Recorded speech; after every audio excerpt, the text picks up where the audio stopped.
Assalamualaikum warahmatullahi wabarakatuh. Berikut ini ada dongeng yang sangat luar biasa keren. Nah, kita lihat yuk. Syekh Umar Mukhtar ini punya anak kecil namanya Aisyah.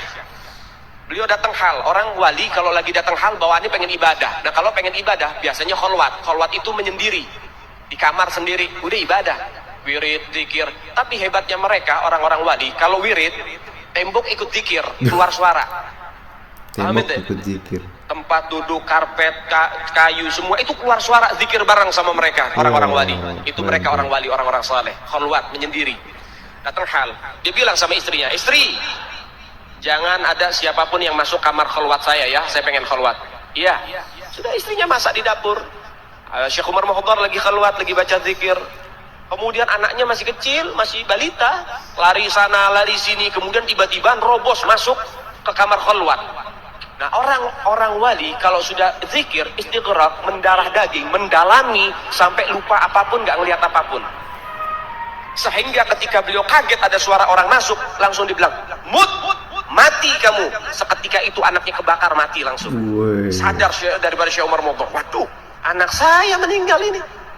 Dipanggil istrinya, dimarahin. Anak udah bilang, jagain. Kenapa kamu lepasin begini? Nangis itu ibu. Kemudian tiba-tiba berhenti, ntar dulu. Kita punya pembantu, sini pembantu dipanggil. Sini pembantu, khadamah sini, pembantu. Ibu, kenapa? Mulai kapan kamu berani berbohong? Kamu ini ikut sama keluarganya Rasulullah. Kamu ini pembantunya keluarga Nabi Muhammad. Mulai kapan kamu berani berbohong? Maksudnya bu, dari semenjak anak ini melahir, kamu suka gendong. Ya kalau bahasa kita dininak boboin. Jadi kalau lagi digendong dibacain, dinyanyiin lagu. Apa lagunya? Ya bintul gutub, ya zaujatul gutub, ya ummul gutub. Wahai putri dari seorang gutub, wahai istri dari seorang gutub, wahai ibu dari seorang gutub.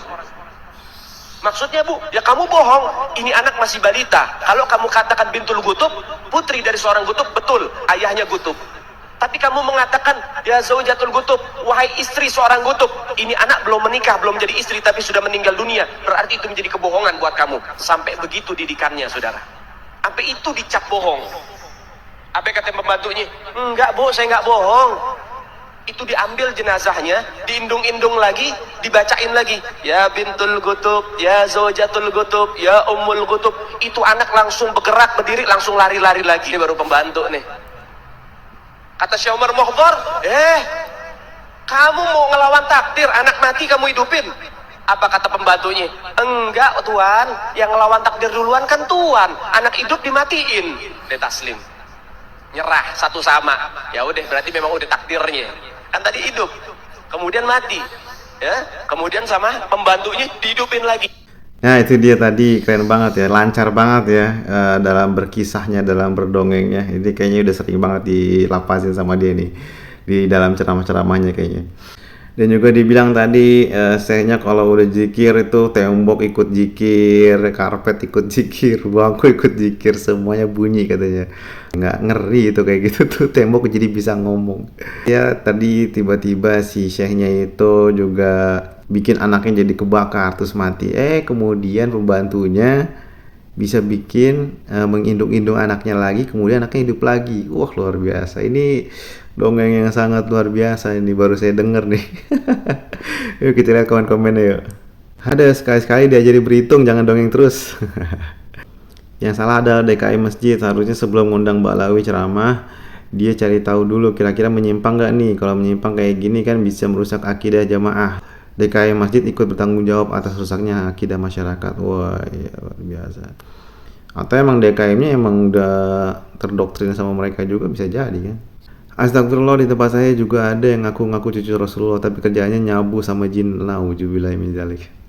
Yang masih percaya cerita beginian semoga Allah beri hidayah, amin. Lama-lama suruh sembah wali. Pendusta si Habaib keturunan Yahudi Yaman nih. Nanti bukan benda mati ya. Nah itu dia. Kazabta. Beb kok kayak Kang Angger yang lagi bohongin bocah SD. Ini orang ceramahnya dongeng baik. Nah iya, beberapa kali saya lihat dia isinya dongeng boleh. Hebat bener Bib, bener-bener gak kira-kira kalau bohongnya Bib. Anak TK aja ketawa Bib dengar dongeng dulu. Semakin stres, halusinasinya terlalu melambung. Membual aja deh ini dongeng ini. bikin dongeng dapat duit. Dia itu bicara seolah melihat dengan mata kepalanya sendiri.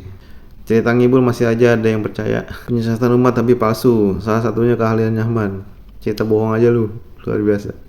Kita juga bisa ngeliat ya dari komen-komen aja netizen nggak ada yang percaya gitu sama dongengnya dia tadi, dan termasuk juga saya nggak percaya, dan itu ngarang-ngarang banget ya, kayak apa ya, tembok bisa jikir segala macam. Jadi tuh isi ceramahnya dia tuh ngedongeng melebihi nabi. Jadi kesaktiannya si wali ini luar biasa, si Habib ini luar biasa. Jadi di ceritanya, di dongengnya dia itu tuh wah, seolah-olah tuh wali, tokoh wali yang diceritakannya itu tuh luar biasa sakti. Dan masa iya level penceramah seperti beliau ini nggak nyari dulu bukti validnya, bener nggak tuh kisah gitu kan? Ada di mana itu kisah, sanadnya dari mana, dari hadis mana, atau di Israiliyat juga kayaknya juga nggak ada kayak gitu ya, di sirah-sirah Nabi gitu kan. Di ini nih dia dapat dari mana cerita kayak gini gitu? Dia ngarang dari mana? Apa dari guru-gurunya turun temurun kayak gini? Dia lancar banget tuh tadi lidahnya ngomong gitu, cerita gitu kan. Kita juga ngeliatnya denger, wah ini hebat sekali kalangannya gitu. Nggak ada yang percaya, di komen-komenan pun nggak ada yang percaya di sini kan. Logis aja gitu. Nabi yang dikasih mujizat aja nggak gitu-gitu amat gitu kan. Zikir terus tembok ikut zikir, meja ikut zikir, karpet mustahil, itu mustahil. Sakti-saktinya Nabi aja nggak gitu-gitu banget gitu kan. Dan isi cerita itu kenapa sih nggak nyeritain tentang Nabi, tentang sahabat, tentang ulama tabiin gitu. Tapi kadang walaupun nyeritain tentang Nabi, kadang yang diceritain tuh kisahnya kisah palsu, kisah lemah gitu, kisah doif ya, dari hadis-hadis doif. Juga bingung kenapa sih kelompok-kelompok mereka ini kalau ceramah tuh kayak nggak disaring dulu, dicari dulu, validasi dulu gitu, kisahnya bener apa enggak. Jadi ketika disampaikan kepada jemaah itu bukan kebohongan belaka gitu, bukan dusta, bukan dongeng gitu kan. Jadi yang para jemaah juga jadi lebih cerdas lah, maksudnya jelas ini cerita nih ada di kitab ini, ada di hadis ini, apa di ayat ini atau di kisah apa gitu kan. Yang jelas, jadi bukan karang-karangan ini mah luar, ini mah anak SD juga denger ya.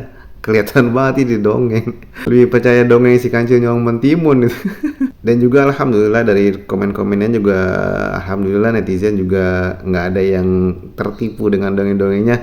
Dan semoga kita juga jangan mudah ya percaya dengan dongeng-dongeng kayak gini. Kita pilih lagi guru-guru penceramah, kita lihat siapa yang berceramah, kita lihat nih apa yang disampaikannya benar nggak sesuai dengan Al-Quran dan hadis, atau dengan pemahaman para sahabat, dan valid gak nih kisah-kisahnya gitu. Jangan sembarangan deh.